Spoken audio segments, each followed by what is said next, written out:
Hi, my name is Sadie Albright, and today I'm going to be talking about an issue that kind of deals with teen mental health and kind of with school systems. My issue is kind of stemming from the fact that school counselors are the last person that a teenager wants to go to.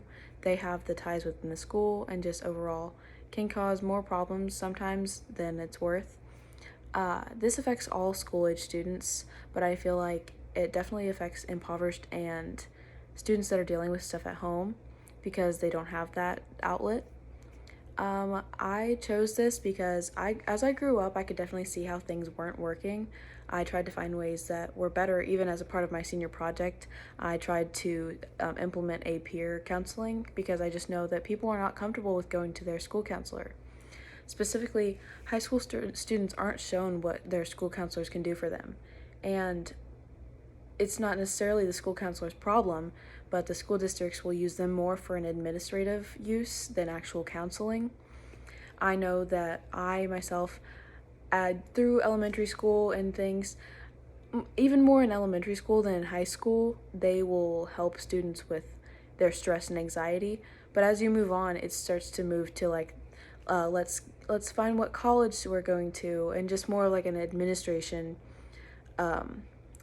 sort of educational support rather than any like mental health support. For students, this means that they feel like they can't go to them for personal matters. Teens who are struggling may feel alone, and this is a vital time that they need to know that they have someone. I know that suicide rates are at an all-time high, and these issues are starting at younger and younger ages. I'm not just saying for this issue to just be in high school, but even into elementary school. For ever having been diagnosed with either anxiety or depression among children 6 to 17 increased from 5.4 in 2003 to 8% in 2007, and finally to 8.4 in 2012. That is among children from 6 to 17. Those issues are starting younger and younger. These children are stressed out and they need help and they need support. And even among the older students, a behavioral risk factor surveillance system showed that 18.8% of high school students seriously considered suicide. This is a vital time in these individuals' lives, and I feel like they deserve more of a resource. And this is not going to replace counselors. That's not my intention.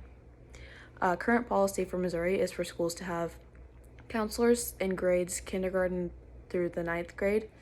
A bill for House Bill 1606, the current standards they have for counselors are for administration purposes and for the educational purposes. This says that their standards are information on how to obtain financial assistance, how to choose a college, how to get apprenticeships, and how to self-employ, creating a resume, interviewing, networking, and finding job opportunities. And these are all very important things, but for them to be a school counselor, I understand that that is a support for not only educational things, but for other problems that these students may have. Mental health has been an issue since the beginning of time, and it has only begun to get addressed in 1947 with the National Mental Health Act. And school counselors have been around since, I believe, the early 1900s. I believe that even though the conversation about mental health has been the most open that it's been in the years that I've been alive, that alone is not enough. For people to be able to share their problems with their friends, that's a great step, but that's not enough to maybe lessen these problems for this person. I'm proposing for schools to implement social workers. This is not a new idea, but I have a different way to approach it. Schools should bring in social workers to bridge the gap between school and home life. Most of the time, social workers are brought in on a case-to-case basis or within like a existing case to support that person. I would like to use social workers to support counselors, not to replace. I know that personally I went through a stage where my living situation was not within the school lines, and I was just so anxiety ridden because I was afraid that I was going to get kicked out of my school district. And I know that if there had been a social worker, their first priority would not be upholding the school district boundaries. It would be to make sure that I, as a student, was feeling comfortable. I know that it's really hard to feel heard by administration, so that could also be another issue that a social worker could solve. If a student goes to the social worker and has maybe an issue with even their counselor or a teacher or administration principal, they could feel more heard because this professional is relaying a message for them, like making sure their voice is heard. These social workers will be brought in, I would say, every other week just to check in on their group of students. I know that at my school we had our counselors like split up by last names in certain amount of groups. So that could be the same idea used for the social workers. So they have a load of students, but not too many to not feel like they have a personal connection.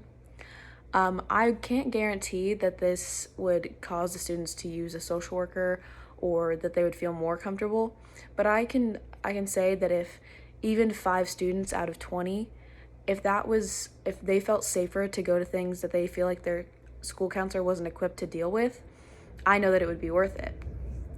I don't believe that anybody would resist this policy. I think the only issue I would see would be with maybe the school counselors feeling replaced or just having a natural resentment, which obviously.